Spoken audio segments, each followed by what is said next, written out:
এই নাও ধরো, মনে থাকে জানো 3 মাসের করারে তোমার সব সম্পত্তি বন্ধক রেখে আমার কাছে টাকা ধার নিলে শতকরা 5 টাকা সুদ। 3 মাস পর সুদ সমেত টাকা ফেরত না দিলে তোমার সব সম্পত্তি আমার হয়ে যাবে, মনে থাকে জানো। আমার মনে থাকবে মিত্তি মশাই, এক কানা করি আপনার বাকি রাখবো না। আপনি দয়া করে যে ভটভটিটা আমাকে চালাতে দিচ্ছেন দেখবেন তাতেই আমি আপনার ঋণ শোধ করে দেবো। এখান থেকে কি সোজা গোপালপুরে যাবে? আগে হ্যাঁ, এই টাকাটা দিয়ে সামনে একটা ভালো দিন ঠিক করে আসবো।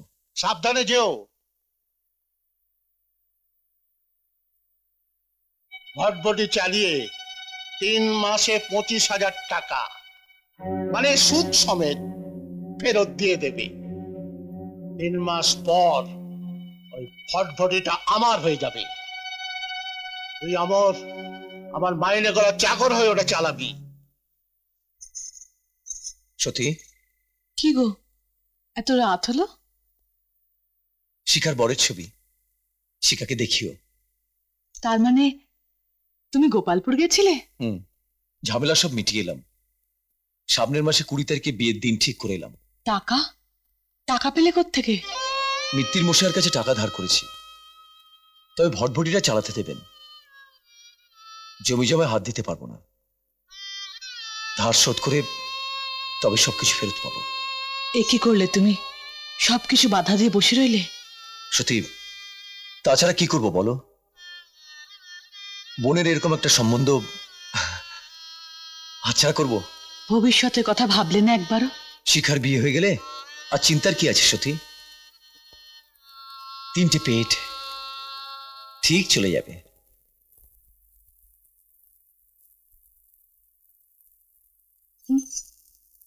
আর কি, কদিন পরে তো শ্বশুর বাড়ি চলে যাবি। যাকে বিয়ে করবি তাকে একবার দেখবি না?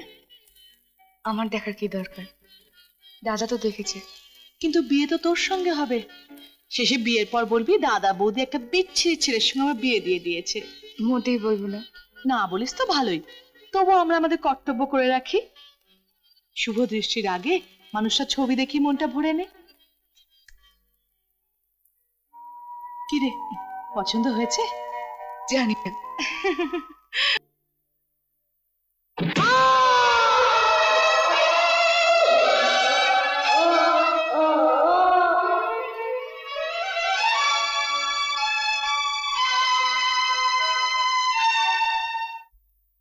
আচ্ছা, ও কি করে পড়ে গেল কিছু বলেছে?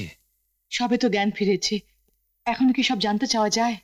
অনেক রাত হয়ে গেছে বুঝি? না না, এই তো সবে 8টা বাজে। তাহলে ঘরটা অন্ধকার করে রেখেছো কেন? অন্ধকার কেন হবে? সব আলোই তো জ্বলছে। ঘরে আলো জ্বলছে? দাদা, দা, বৌদি, শিখা, আমি কিছু দেখতে পাচ্ছি না বৌদি। আমি তোমায় দেখতে পাচ্ছি না, আমি অন্ধ হয়ে গেছি। শিখা, কি বলছিস কি তুই? না চোরদা, আমি কিছু দেখতে পাচ্ছি না, আমি সত্যি কিছু দেখতে পাচ্ছি না। এবার বোঝো, তোমরা আমার বিয়ে দিতে যাচ্ছিলে না, আমি সারা জীবন তোমাদের বোঝা হয়ে থাকবো। আমি সারা জীবন চোখে কিছু দেখতে পাবো না, আমি সারা জীবন চোখে দেখতে পাবো। ডাক্তার কি বললে? কোনো ভরসা দিতে পারলো না। দাদা ভাই, তুমি নয় একবার খুড়োর সাথে গোপালপুর ঘুরে এসো না। কেন? সেখানে গিয়ে কি বলবে? যা সত্যি তাই বলবো। আমরা টাকাটা ফেরত চাইবো, ওই টাকাটা দিয়ে আমার বোনের চিকিৎসা করাবো। তোমাদের দেখছি আমার উপর একদম ভরসা নেই। ভরসা আছে বলেই তো আপনাকে বলছি খুড়ো। আমার কথা যদি শোনো তাহলে বিয়েটা ভালো ভালো চুকে যাক। ওরা ধনী লোক, একমাত্র ছেলের বউ অন্ধ জানলে ওরাই চিকিৎসা ব্যবস্থা করবেন। কিন্তু ওদের তো আগে থেকেই জানানো দরকার খুড়ো। আজই জানাবার কি দরকার? যদি মেয়েটার দৃষ্টিশক্তি ফিরে আসে। সেই আশীর্বাদ করো খুড়ো। শিখার দৃষ্টি ফিরে আসলে দাদার মাথা হেঁট হবে না, কিন্তু দাদা নিজের কর্তব্য তো করুক। খুড়ো, ওদের জানিয়ে দেওয়া খুব দরকার খুড়ো। বেশ, আমি না হয় বরযাত্রীদের আনতে যাব। আসার সময় পাত্রের বাবাকে আসল ঘটনাটা বলবো। যদি ওরা রাজি না হন তাহলে ফিরে আসবো। তাই করো, কিন্তু তুমি কোনো কিছু গোপন করো না খুড়ো। আরে বাবা, আমি কোনো কথা গোপন করব না। বলি ঘটকালি করে আমাকে তো পেটটা চালাতে হয় নাকি? ঠিক আছে খুড়ো, ঠিক আছে। চলি। হ্যাঁ। অসিত, এই সময়টা যদি তোর মেজদা পাশে থাকতো তাহলে আমাদের একটু মনে বল বাড়তো রে। দাদা পাঠিয়েছে, শিখার বিয়ে ঠিক হয়ে গেছে বুঝলি। গোপালপুরে বসেদে বাড়ির ছেলে, খুব ভালো পাত্র। তবে পাত্রপক্ষ 25,000 টাকা নগদ চেয়েছে। দাদার পক্ষে এতগুলো টাকা দেওয়া সম্ভব নয় তো, তাই। May I come in sir? Yes. ফাইলগুলো দেখেছেন স্যার? হ্যাঁ, ইটের জন্য কার টেন্ডার অ্যাকসেপ্ট করা হয়েছে বিকাশ বাবু? BCB brick sir. কেন? আমি তো বলে দিয়েছিলাম গভর্নমেন্টের A ক্লাস ইট কেনা হবে। আমার নোট দেওয়া সত্ত্বেও ওটা মানা হলো না কেন? কারণ বিসিবি ব্রিক্সেই আমরা চিরকাল কাজ করে আসি। চিরকাল নয় বিকাশ বাবু, আপনি চার্জে আসার পর বিকাশ বাবু আমার কাছে আরো খবর আছে। আপনি বিসিবি কে টেন্ডারটা দিচ্ছেন কারণ এই ব্রিক ক্লেনটা আপনার নিজের, আপনি বেনামিতে চালাচ্ছেন। বেশ তাই, তাহলে তো এই দাঁড়াচ্ছে যে মালগুলো খারাপ হলে আপনি সম্পূর্ণভাবে আমাকে আপনার হাতের মুঠোয় পেয়ে যাচ্ছেন। বিকাশ বাবু, তার আগেই কোম্পানির যা লোকসান হওয়ার তা হয়ে যাচ্ছে। যান, গিয়ে বিসিবি টেন্ডারটা রিজেক্ট করুন আর গভর্নমেন্ট ইট কেনার ব্যবস্থা করুন। সেটা সম্ভব নয়। হোয়াট? সম্ভব নয়? না, সম্ভব নয়। প্রতি মুহূর্তে অফিসের সবার সামনে আপনি আমায় ছোট করতে পারেন না। আমি কাউকে ছোট করিনি বিকাশ বাবু। আমার নির্দেশ পালন করলে আপনাকে ছোট হতে হতো না। হ্যাঁ? একটা কথা আপনি ভুলে যাবেন না মিস্টার রয়, আপনার এই চেয়ারটাতে আমারই বসার কথা ছিল। সোমার বাবার অন্তত সেই ইচ্ছেটাই ছিল। সোমা আপনাকে রাস্তা থেকে কুড়িয়ে এনে এই চেয়ারটায় বসিয়েছে বলে নিজের অতীতটাকে এত সহজে ভুলে যাবেন না। কি বললে? Get out! আমার চেম্বার থেকে বেরিয়ে যাও। Get out! I say get out! মা শিকাকে কি মিষ্টি লাগছে, সাজানোটা খুব মিষ্টি হচ্ছে, মুখটা তো খুব মিষ্টি। সত্যি তাই, একটু দেরি করার তো কথা না। শোনো, তোমরা ঠিকঠাক মতো খেয়েছো তো? হ্যাঁ হ্যাঁ, ঠিক আছে তো? হ্যাঁ, একটু শুনুন। আপনি কোনো চিন্তা করবেন না, আমার ছেলে রওনা হয়ে গিয়েছে। না না, সেই চিন্তা আমি করছি না। ঘটক মশাইকে কিছু কথা আপনাকে জানাতে বলেছিলাম, সে কি আপনাকে বলেছে? কি কথা বলুন তো? আমার বোন শিখার ব্যাপারে। না, সেরকম তো কিছু বলেনি। বলেইনি? কিন্তু আমি যে বারবার করে সংবাদটা আপনাকে দিতে বলেছিলাম। গুরুতর কিছু ঘটেছে? আগে হ্যাঁ, কদিন আগে আমার বোন একটা দুর্ঘটনায় পড়ে অন্ধ হয়ে গেছে। কি বলেন? অন্ধ হয়ে গেছে? আমার একমাত্র ছেলের গলায় একটা অন্ধ মেয়েকে ঝুলিয়ে দিতে চাইছিলেন? কার্তিক, এই কার্তিক, বলুন। তাড়াতাড়ি যা, আমার ছেলেকে মাঝপথে আটকে দিবি আর বাড়িতে ফেরত নিয়ে যাবি। কি বলছেন কাকা? বিয়ে হবে না? না, বলবি যে পাত্রী হঠাৎ অসুস্থ হয়ে মারা গেছে। তুই যা। শিকাকে কি মিষ্টি লাগছে, সাজানোটা খুব মিষ্টি হচ্ছে, মুখটা তো খুব মিষ্টি। সত্যি তাই, একটু দেরি করার তো কথা না। শোনো, তোমরা ঠিকঠাক মতো খেয়েছো তো? হ্যাঁ হ্যাঁ, ঠিক আছে তো? বাবু হ্যাঁ, একটু শুনুন। আপনি কোনো চিন্তা করবেন না, আমার ছেলে রওনা হয়ে গিয়েছে। না না, সেই চিন্তা আমি করছি না।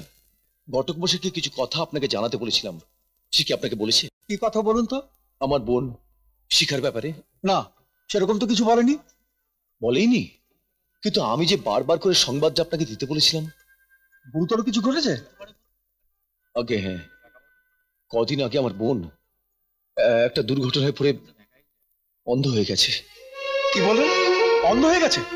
আমার একমাত্র ছেলের গলায় একটা অন্ধ মেয়েকে ঝুলিয়ে দিতে চাইছিলেন? কার্তিক, এই কার্তিক, বলুন। তাড়াতাড়ি যা, আমার ছেলেকে মাঝপথে আটকে দিবি আর বাড়িতে ফেরত নিয়ে যাবি। কি বলছেন কাকা? বিয়ে হবে না? না, বলবি যে পাত্রী হঠাৎ অসুস্থ হয়ে মারা গেছে। তুই যা। আপনার কাছে আমি দয়া ভিক্ষে চাইছি প্রিয়ব্রত বাবু, দয়া করুন। আমার যদি কোনো অসৎ উদ্দেশ্য থাকতো তাহলে তো আমি বিয়ের পরে জানাতে পারতাম। আপনি বুদ্ধিমান, প্রিয়ব্রত বোসকে ভালো করেই চেনেন যে আগে থেকে সবকিছু বলে দিয়েছেন। তোর ওঠ। দেখুন, আমার যথাসর্বস্ব দিয়ে আমি আমার বোনের বিয়ের ব্যবস্থা করেছিলাম। তার জন্য আমি দায়ী নই। একটা ঠক জোচ্চুরের বাড়িতে যে আমার ছেলের বিয়ে হয়নি সেটা আমার ভাগ্য। তখন আমি ঘটকটাকে পই পই করে বলেছিলাম নৌকো চড়ায় মাঝির জাত, ভালো বংশ হবে তো। না না প্রিয়ব্রত বাবু, না। যা, তোরা সব গাড়িতে ওঠ। আপনার আপনার দুটো পায়ে পড়ছি প্রিয়ব্রত বাবু, দয়া করুন, আমাকে দয়া করুন। আমার বোনটাকে লগ্ন ভ্রষ্ট করবেন না, দয়া করুন প্রিয়ব্রত বাবু, দয়া করুন। খবরদার, আমার পা ছাড়ুন। একটা চামারের ছোঁয়া লাগে আমার দেহ অপবিত্র হয়ে যাচ্ছে। না, বলছি আমার না, পা শুনুন ছাড়ুন। বীরপুত্রবাবু, হ্যাঁ, আমাকে দয়া করুন, ছাড়ুন। আমাকে দয়া করুন, আমার পা ছাড়ুন বলছি।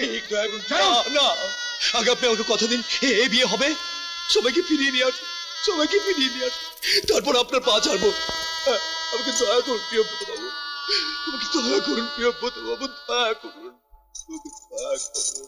তবে ছাড়বি না আমার পা? না। ছাড় আমার পা। দয়া করুন প্রিয়ব্রতবাবু, এই, দয়া পা করুন, ছাড়। বলছি আমার পা ছাড়। দয়া করুন, দয়া করুন। এই শয়তান, কাকে তুই লাথি মারলি? কাকে লাথি মারলি? অসিত, অসিত, ছেড়ে দাও বৌদি, ছেড়ে দাও। আমার দেবতার মতো দাদাকে লাথি মেরেছে, ওর পা দুটো কেটে আমি টুকরো করে দেবো, কুত্তা দিয়ে খাবো। ছেড়ে দাও বৌদি, না, ছেড়ে দাও আমাকে, ছেড়ে দাও। কাকে কি বলছিস অসিত? কন্যা দায় বড় দায়, দাঁড়া দে বলছি। না দাদা, তুমি না, না, অসিত। তোমাকে লাথি মেরেছে। আমি আমার ভাইয়ের হয়ে ক্ষমা চাইছি প্রিয়ব্রতবাবু। কোনো দরকার নেই। তোমাদের বাড়ির যা চেহারা দেখলাম, তাতে তোমাদের মেয়ে অন্ধ না হলেও আমার ছেলের সঙ্গে বিয়ে দিতাম না। হতভাগা ওই ঘটকটাকে একা পেয়ে নি, তারপর মজা দেখা। না প্রিয়ব্রতবাবু, শুনুন আমার কথা। প্রিয়ব্রতবাবু, কে বলেছিল, কে বলেছিল আমাদের কথার মধ্যে তোকে কথা বলতে? তোর বড্ড মান অপমান বোধ হয়েছে তাই না? দাদা যার পা ধরে ভিক্ষে চাইছিল, তুই তাকে দা দিয়ে মারতে গেলি। যে করে হোক আমি ওকে রাজি করাতাম। হ্যাঁ, যা বেরিয়ে যা, বেরিয়ে যা বলছি, বেরিয়ে যা, বেরিয়ে যা বলছি, বেরিয়ে যা বাড়ি থেকে। ঠিক আছে বলছি, যে ভাইয়ের আত্মসম্মান বোধ এত বেশি, যে ছোট বোনের জন্য একটু মাথা হেট করতে পারে না, এই বাড়িতে তার কোনো জায়গা হবে না। তোর মুখদর্শন যেন আমাকে করতে না হয়। একটু চুপ করো। ওর কি দোষ এতে? ওরই জন্য তো রাগ করে চলে গেল। কি দাঁড়িয়ে রইলি কেন? বেরিয়ে যা, বেরিয়ে যা বাড়ি থেকে, বেরিয়ে যা, বেরিয়ে যা। যদি তুই কোনোদিন আমার সামনে আসিস, তাহলে আমার মরা মুখ দেখবি।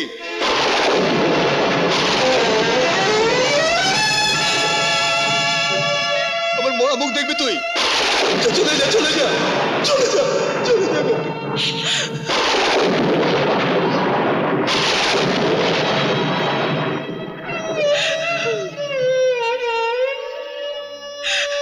অসিত, অসিত যেও না ভাই। দেখো দাদার আগের মতো যা খুশি বলেছে, তুমি যেও না ভাই। তা হয় না বৌদি, সত্যি তো আমি কেন মাথা গরম করতে যাব? আমার চোখের সামনে আমার দাদাকে লাথি মারলো, সে লাথি তো দাদার গায়ে নয়, আমার মুখে লেগেছে, আর আমি সহ্য করতে না পেরে তাই।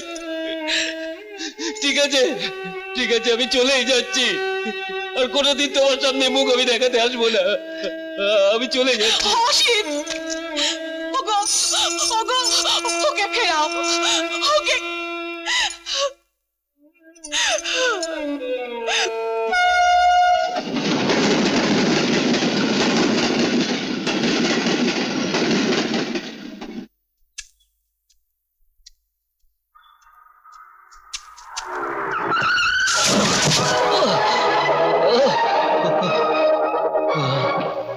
আরে দাঁড়াও দাঁড়াও,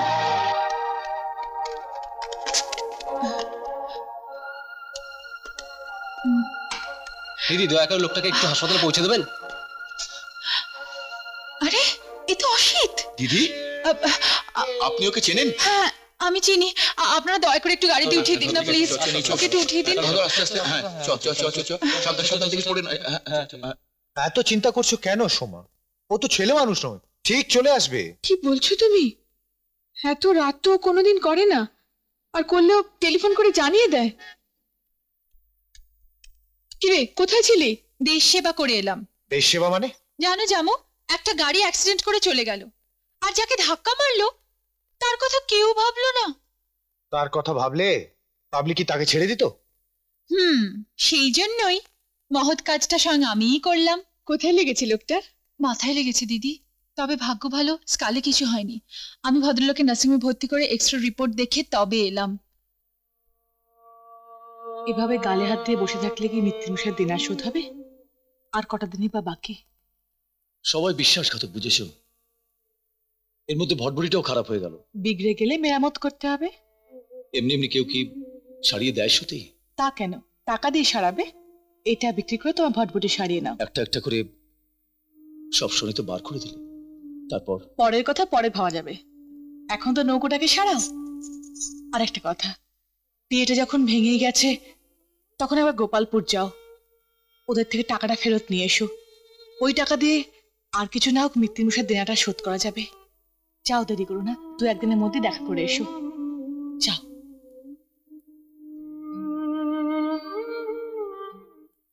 ডাক্তারবাবু, ব্যাস, আপনি একদম ঠিক হয়ে গেছেন। পরশু সকালে আপনার ছুটি। আপনি তো ছুটি দিয়ে দিচ্ছেন, কিন্তু ছাড়া পেয়ে যাবো কোথায়? কেন? বাড়ি ফিরে যাবেন। আমার বাড়িঘর কিছু নেই, আর থাকলেও আপনারাই আমাকে যেতে দেবেন না, বরং আমাকে জেলে পাঠাবেন। কারণ আপনাদের বিল মেটানোর মতো টাকা আমার কাছে নেই। আপনার নেই, কিন্তু আমার তো আছে। আপনাকে সুস্থ করে তোলা আমার দায়িত্ব এবং কর্তব্য। সেদিনকার সেই ছোট্ট ঘটনাটা আজও বলতে পারেননি? উপকারের প্রতিদান দিতে এসছেন? অসিত বাবু, চাঁদ তার জোছনা দিয়ে পৃথিবীকে আলোকিত করে, কিন্তু তার বদলে কি চাঁদ পৃথিবীর কাছে কোনো প্রতিদান চায়? সে যাক, আমার কিন্তু একটা অনুরোধ আপনাকে রাখতেই হবে। বলুন। বলছিলাম, এখান থেকে আপনাকে আমি আমার বাড়িতে নিয়ে গিয়ে রাখবো। ওখানে কটা দিন বিশ্রাম নিয়ে তারপর কি করা যায় আপনি ভেবে দেখবেন। কিন্তু একজন অপরিচিত লোককে আপনার বাড়িতে আপনি থাকতে দেবেন কেন? ধরুন আমার খুশি। কি ব্যাপার, তুমি আমার বাড়িতে হঠাৎ? এত অপমানের পর তোমার এখানে আসতে লজ্জা করলো না? একটা আবেদন নিয়ে আবার আসতে হলো। আবেদন? কি আবেদন? ও, তোমার কানা বোনকে আমি আমার ছেলের বউ করে ঘরে নিয়ে আসবো? ওকে না, ততটা দয়া থাকলে আপনি সে রাতেই তা করতেন। সেজন্য আমি আসি। তাহলে কি জন্য এসেছো? বোনের বিয়ে দেবো বলে আমার যথা সর্বস্ব বাঁধা রেখে আপনাকে 25,000 টাকা এনে দিয়েছিলাম। বিয়েই যখন হলো না, তখন দয়া করে আমার টাকাটা ফেরত দিলে আমি বাধিত হব। আচ্ছা, উল্টো চাপ দিতে এসেছো? আমার মান সম্মানের কোনো দাম নেই? 25,000 টাকা দিয়ে তুমি আমার সম্মানের মূল্যায়ন করতে পারবে? দেখুন, আমার বোনের কথা আগেই বলেছিলাম। বিয়েটা ভেঙে যাবার পর আমি আশা করেছিলাম যে আপনি নিজে থেকে আমার টাকাটা ফেরত পাঠাবেন। পাঠাননি বলেই আমাকে আসতে হলো। তুমি যে আমাকে টাকা দিয়েছো তার কি কোনো প্রমাণ আছে? কি বলছেন প্রিয়ব্রত বাবু? প্রমাণ দিয়ে আমাকে টাকাটা ফেরত দিতে হবে? হ্যাঁ, অবশ্যই। আমি যদি টাকাটা ফেরত দিই, একটা মাঝি সে আমাকে 25,000 টাকার নগদ পণ দেবে, কেউ বিশ্বাস করবে কথাটা? আপনি কিন্তু টাকাটা নিয়েছিলেন প্রিয়ব্রত বাবু। না, আমি নেইনি। যাও, বেরিয়ে যাও। আর একটা কথা বলে তোমাকে জুতিয়ে বাড়ি থেকে তাড়িয়ে দেবো। বাহ, বনেদি বংশ, শিক্ষিত মানুষ, হ্যাঁ? এইটা চেহারা। আমার ছোট ভাই ঠিকই করতে গিয়েছিল। আমি ভুল করেছিলাম। আমি শুধু শুধু আমার ছোট ভাইটাকে দিব্যি দিয়ে বাড়ি থেকে তাড়িয়ে দিয়েছিলাম। তুমি যাবে? নিশ্চয়ই যাব। এরপর এই নরকে আমার এক মুহূর্ত থাকার ইচ্ছে নেই। আর এক মুহূর্ত থাকার ইচ্ছে নেই।